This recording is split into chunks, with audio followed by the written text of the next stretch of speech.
estudando, o que ela está vendo. Então você mapeia. É o tipo de noção que ela tem no mundo, né? Porque essa advogada por outras fotos sexuais já é uma sem noção, é melhor não contratar mesmo. Mas é importante... Com todo respeito, ela pode ter a história que ela quiser, mas ela mesmo mostra... Ter a coerência. Se ela estivesse pleiteando para ser recepcionista de eventos, para trabalhar com moda...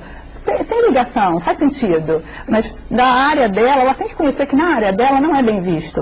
Então a expressão, a referência que ela vai causar é negativa, né? A exposição que ela está se colocando é em excesso. Você não acha que também pode ser a busca da fama, a busca desenfreada? Com certeza. É antes de você ser famosa, ser diferente, né? De você aparecer aos 15 minutos de fama, né? Buscando... Um outro amigo meu falou uma coisa que eu adorei.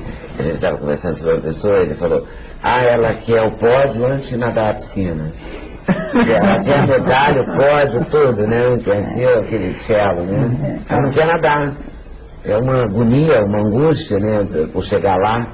Tem também, ela se atrapalha com essas coisas. E tem um outro fator que a gente percebe claramente no recrutamento de seleção, que é a influência de terceiros. Você nem sempre quer passar aquela imagem exata, mas alguém te convidou para participar daquela comunidade, né? Eu odeio meu chefe. Então você se filiou àquela comunidade, nem é o teu sentimento, você não tem essa revolta, você não é um profissional revoltado, mas quando você se filia a esse tipo de comunidade, qual é a impressão que você passa? Que você é um revoltado, né? Eu odeio meu chefe. Né? Então você acaba passando uma imagem negativa que não é exatamente o que você é na realidade, porque vai na onda das outras pessoas, vai nessa coisa de eu tenho que estar no Twitter. E ele pode estar odiando o chefe naquele momento. E o novo chefe ele pode não odiar, né? Mas uma coisa... Em Minas Gerais tem um ditado que diz da verdade que não devem ser ditas. A gente pode até odiar, mas talvez seja melhor não tornar isso público. Numa rede social, conta por amigo. A gente fica conta por analista, se você tiver, não sei. Tem uma ansiedade muito grande do candidato, né? Você concorrer a uma vaga de emprego hoje é uma maratona, né? Você está falando, só fazer o currículo já é uma produção, né? Já, tem que ter muito cuidado. É só no e-mail que você escolhe, né? Gatinha, fofinha, de Copacabana, @x... Isso não é uma coisa séria. Então você já começou errado desde o início. Você já escolheu um codinome que vai, às vezes, já te cortar de uma lista.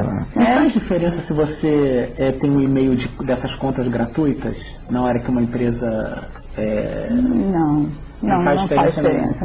O que chama mais atenção, o trabalho de recrutamento e seleção é sempre filtro, né? A gente trabalha sempre filtrando.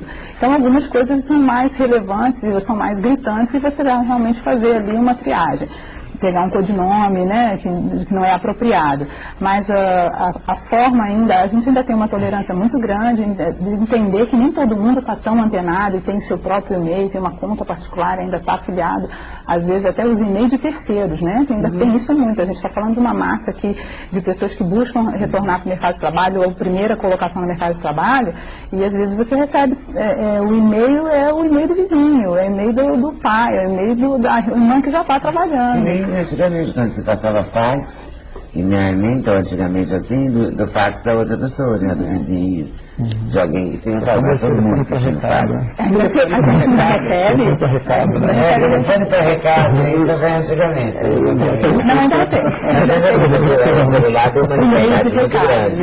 Ampliou, né? Democratizou o telefone. E aí a gente acha que, a gente percebe que a questão de você não estar à margem do mundo virtual é que, por exemplo, você não imagina hoje um candidato mandar um currículo sem um e-mail, né, para ser contratado, como se você falar, não tem celular, como vai ser encontrado? Você não tem e-mail, você não está na rede, é uma coisa que pesa contra, isso pesa sim.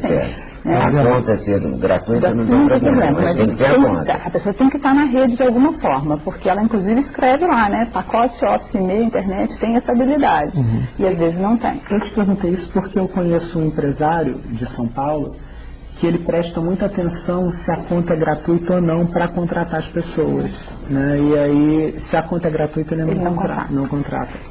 É o segmento dele, né? Depende. Isso também é muito importante colocar, né?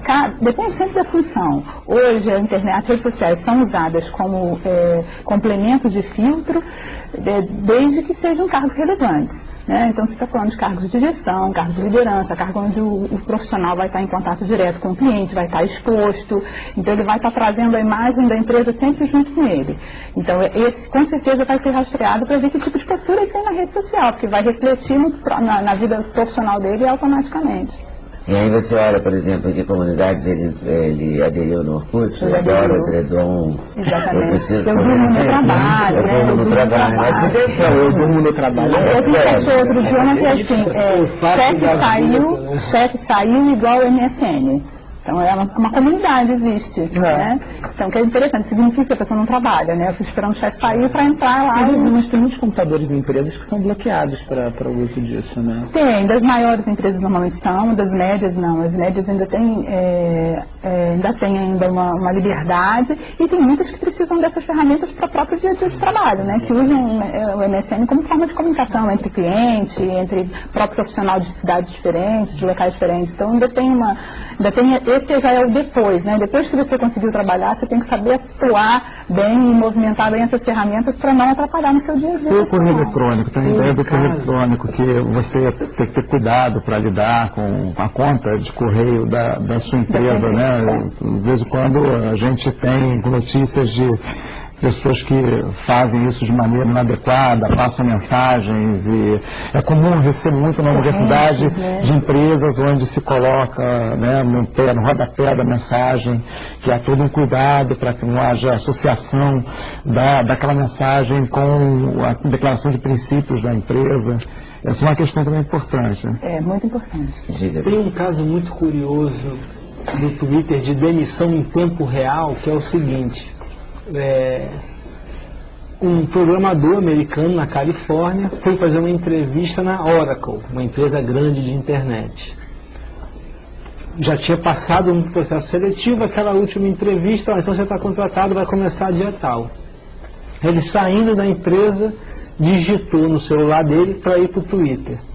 Entre uma rotina prazerosa e um trabalho maçante com chefe chato, preferi pegar o contra-cheque. Começo dia tal. A empresa de tecnologia filtra isso tudo, meia hora depois respondeu também no Twitter: não, você não vai mais começar mais, se a sua postura é essa, você não vai trabalhar com a gente. Ou seja, ele perdeu o emprego que ele acabou de começar em menos de 40 minutos, o que reflete até essa própria instantaneidade, esse tempo real do Twitter, né? Eu vou pegar uma carona nisso que você falou, para introduzir o Carlos Afonso na nossa conversa nesse sentido, porque acho que tem os de má fé e os sem noção. Sem noção, né? Isso está bem claro também. E é o sem noção dessa advogada que bota umas fotos lindas, né, do biquíni, sei lá como. Você está candidata como advogado, né? Não era nem candidata nem do Brasil.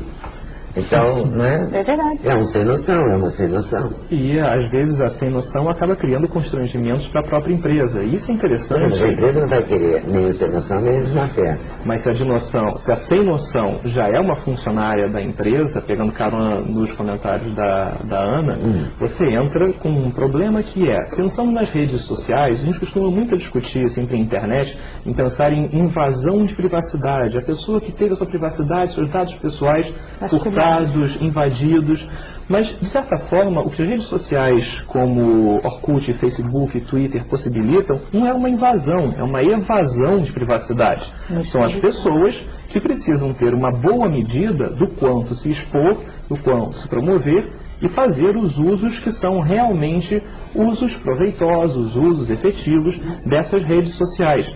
E acho que esse talvez seja um problema bastante crucial para as empresas, porque, de um lado, a empresa pode imaginar: chefe saiu igual ao MSN. Qual é o resultado? Vamos cortar o MSN, para impedir que essas pessoas não utilizem essa ferramenta para se distrair, para afetar a produtividade. Afetando a produtividade dela no trabalho.